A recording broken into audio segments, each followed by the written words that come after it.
before we get into this hour's update. Ben, your question on what type of spiritual advisor, the best I could find out was a spiritual advisor from the reservation called in, and the call mostly consisted of prayers.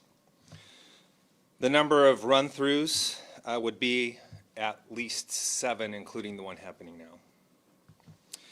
In the last hour, it has been much the same for Mr. Honie. It has mostly been visiting with family, the same rotation that has been throughout the night. One thing that was a little different during the past hour was at 6:40, one of our team members notified him that his attorneys are here, and he declined to speak with them, opting for talking to them later tonight at 9 p.m. So he's essentially opting to use all his time right now to speak with his family. And that would be it. Any other questions?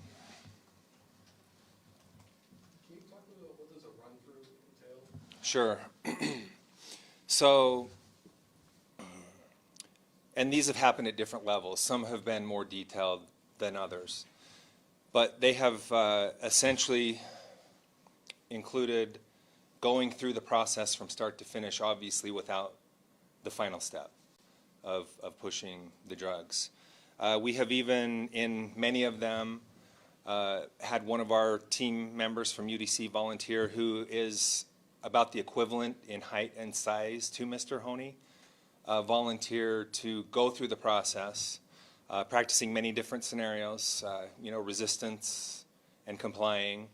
Also, the IB team has practiced locating veins on this individual as well.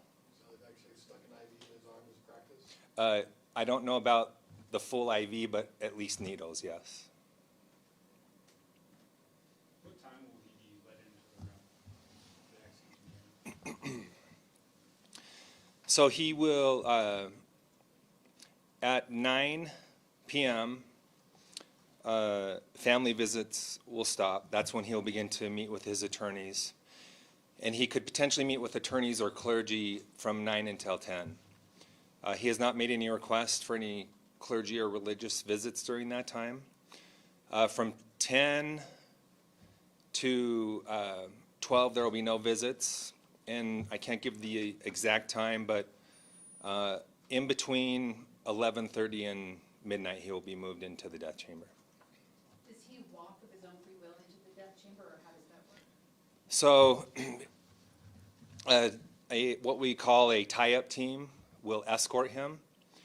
And as long as he is compliant, then yes, he would walk on his own free will. If there is any resistance, which we have not had any indication that that will happen, they will be prepared to take him in there. And the rooms are encased, right? So he lives outside? Mm-hmm.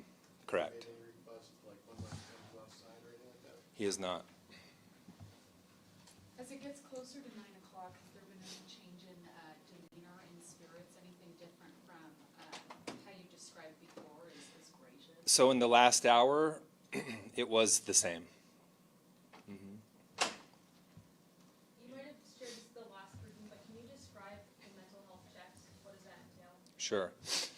So it's a mental health team that just goes in to check on his mood and his spirits to see how he's feeling.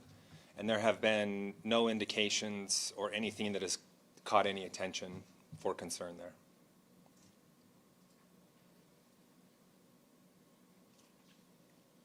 All right, I'll see you all in the next hour.